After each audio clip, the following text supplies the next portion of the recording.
नर्मदे हर.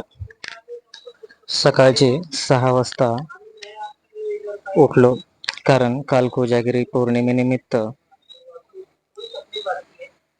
थोडेसे जागरण आणि भजनाचा कार्यक्रम असल्यामुळे सकाळी थोडंसं उशिरात जाग झाली. उठल्यानंतर सकाळचा प्रातःविधी उरकला, नदीवर जाऊन आंघोळ वगैरे आटपली आणि आश्रमामध्ये येऊन पूजा केली. पूजा होते न होते तोपर्यंत हरिहर आश्रमातील महंत यांनी आमच्यासाठी बालभोगची व्यवस्था केली होती. 6:30-7 वाजेपर्यंत आमचा हा पूर्ण पूजापाठ वगैरे संपवून आम्ही बालभोग घेऊन 7:30 वाजेपर्यंत आम्ही आश्रमामधून बाहेर पडलो. 7:30 वाजता बाहेर पडल्यानंतर देखील अनेक ठिकाणी बालभोग आम्ही स्वीकारला आणि मार्गस्थ होत होतो. वाटेमध्ये बरेचसे परिक्रमावासी भेटत होती. काही पुढे जात होती तर काही मागे सुटत होती. सुजलाम सुफलाम असलेल्या या भूमीमध्ये अनेक प्रकारची मंदिरे आणि आजूबाजूचा हिरवागार परिसर पाहून मन अगदी प्रसन्न होत होते.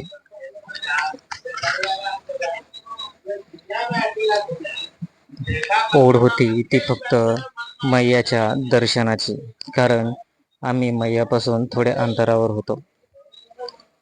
पण मैयाचे दर्शन येथून होत नव्हते. पुढे चालत चालत बऱ्याच ठिकाणी आम्ही थांबलो,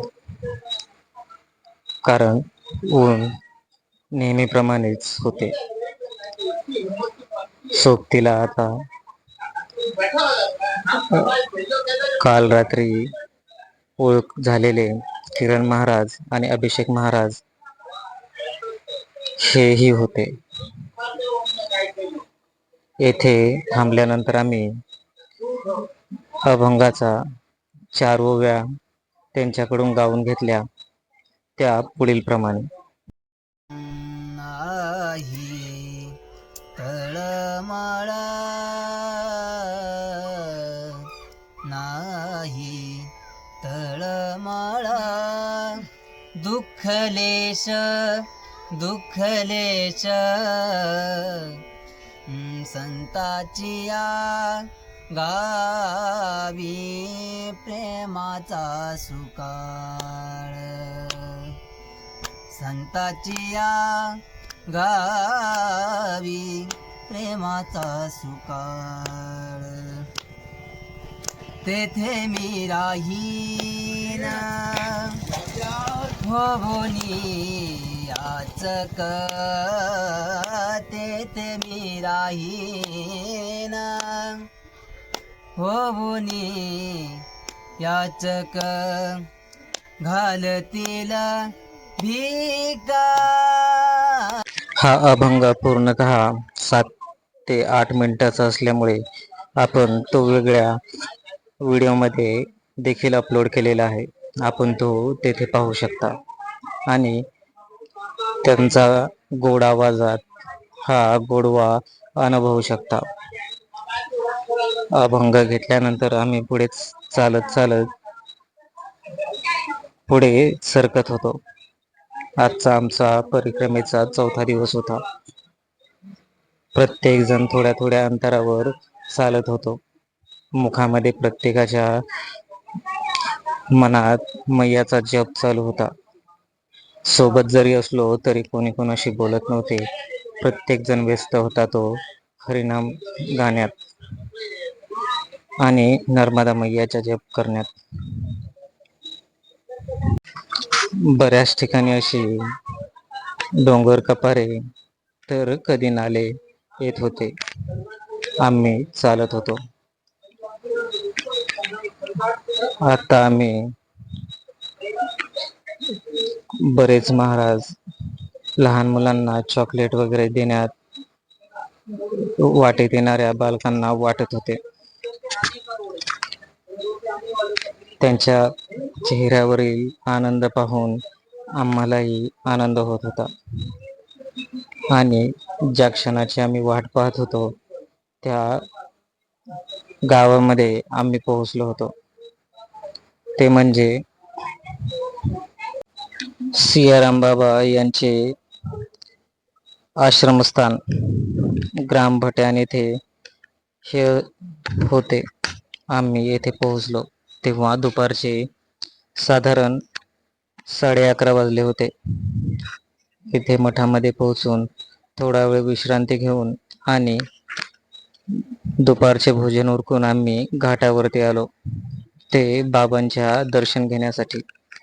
घाटावरती प्रथम जाऊन आम्ही हातपाय वगैरे धुतले आणि बाबाच्या दर्शनासाठी मंदिरामध्ये गेलो. येथे 2 महंत रामायण वाचत असताना दिसले. त्यांचे दर्शन घेऊन आम्ही पुढे सियाराम बाबांच्या दर्शनासाठी गेलो. येथे भक्तांची खूप गर्दी होती आणि जेव्हा बाबांचे दर्शन झाले तेव्हा अगदी प्रसन्न वाटले. त्यांच्या चेहऱ्यावरील स्मित आणि या वयात देखील ते ज्या पद्धतीने वाचन वगैरे करत होते ते पाहून खरंच एक दैवी चमत्कार आणि त्यांच्यामध्ये असलेला एक दैवी अवतार पाहावयास मिळाला. बहुतेक थोडेसे त्यांना कमी ऐकू येत असल्यामुळे त्यांच्या बरोबरचे जोडीदार त्यांना काही समजवत देखील होते. अशा प्रकारे ते भक्तांशी आणि इतर साथीदारांशी चर्चा देखील करताना पाहायला मिळाले. अशी सुंदर प्रतिमा असलेले सियाराम बाबा यांचे आम्ही दर्शन घेतले आणि परत आमच्या आश्रमामध्ये गेलो. आश्रमामध्ये गेल्यानंतर थोडा वेळ विश्रांती घेतली आणि पुन्हा एकदा या महंतांचा आशीर्वाद घ्यायची इच्छा मनामध्ये आली. परत आम्ही या महंतांचा आशीर्वाद घेण्यासाठी गेलो. त्यावेळी आम्हाला प्रसादामध्ये तूप, अगरबत्ती, साखर, काळीपेटी या वस्तू मिळाल्या. त्या घेतल्या आणि आश्रमामध्ये येऊन आम्ही पुढे मार्गस्थ झालो. अशा ओसाड माळरानातून तर कधी खेड्यातून आम्ही जात होतो. बऱ्याच ठिकाणी अजून अशी जुनी खेडी पाहायला मिळत होती.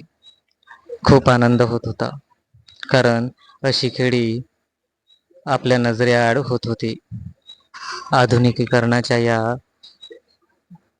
जगात ही खेडी म्हणजे आपली संस्कृती सांभाळत ताठमानेने उभी होती.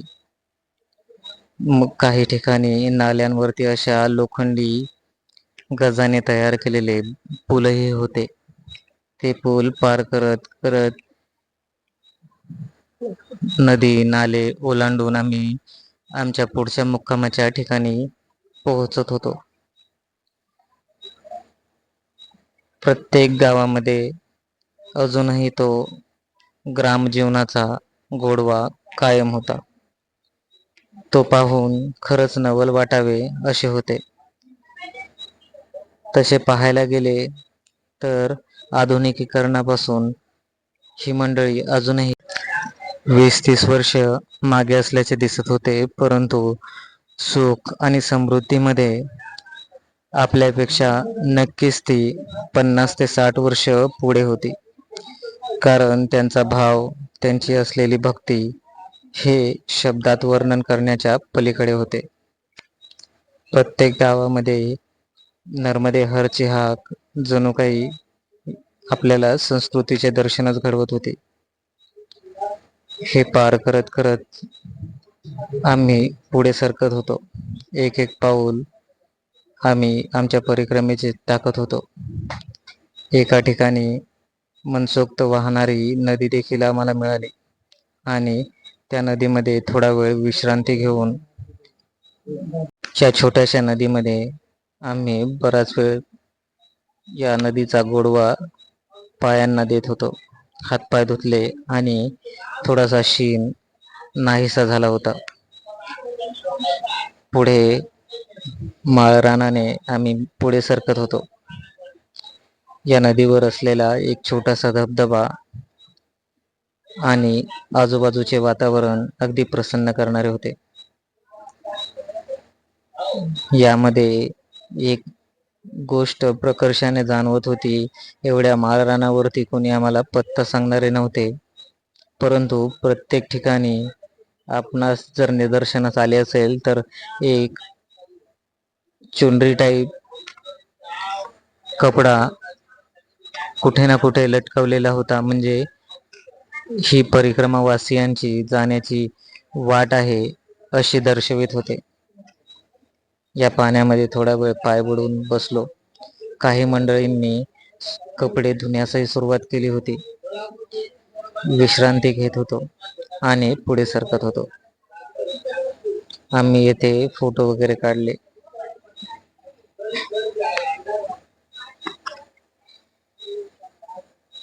या नदीवर देखील तसाच एक लोखंडी छोटासा पूल होता. तो पार करून आम्ही अलमाथा या गावी आलो. अलमाथामध्ये पोहोचल्यानंतर आम्हाला रामपाल सिंग मंडलोई हे सद्गृहस्थ यांनी अगोदरच फोन करून सांगितले की तुमचा आजचा रात्रीचा मुक्काम आमच्याकडे आहे. या गावामध्ये आल्यानंतर आम्ही सरळ त्यांच्याच घरी निघालो, कारण त्यांचे आम्हाला वाटेमध्ये वेळोवेळी फोन देखील येत होते. त्यांचा नंबर आम्ही डिस्प्लेवर दर्शवित आहोत, कारण त्यांचा सेवाभाव पाहून त्यांच्या विनंतीला आम्ही मान दिला. त्यांनी आमच्यासाठी डाळबाटीचा बेतही आखला. अगदी अप्रतिम असा सुंदर बेत रात्रीचा जेवणाचा केला होता. त्यांच्या या सेवेला निशब्द प्रतिक्रिया देत होतो, कारण त्यांची ही सेवा शब्दात वर्णन करण्यापलीकडची होती. रात्री झोपताना तर चक्क या महाराजांनी आमच्यासाठी दूध उकळून ठेवले होते आणि जबरदस्ती आम्हाला प्यायला देखील लावले होते. म्हणून म्हणालो, त्यांच्या भक्तीला तोड नाही. त्यांची भक्ती शब्दात वर्णन करणे खूप कठीण आहे. नर्मदा मैया त्यांना अशीच भक्ती प्रदान करत राहो, हीच नर्मदा मैयाच्या चरणी प्रार्थना करून आजचा आपला 4था दिवस संपवत आहोत. सकाळी उठून पुढच्या दिवसाचा सुरुवात आपण करू. तत्पूर्वी जेही नवीन सबस्क्रायबर असतील त्यांना सगळ्यांना विनंती आहे की आपली ही माहिती आपल्या इतर बांधवांपर्यंत पोहोचवा, म्हणजे प्रत्येकाला हरिनामाची गोडी आणि नर्मदा मैयाची परिक्रमा ही याची माहिती मिळेल आणि ते करतील. नर्मदे हर.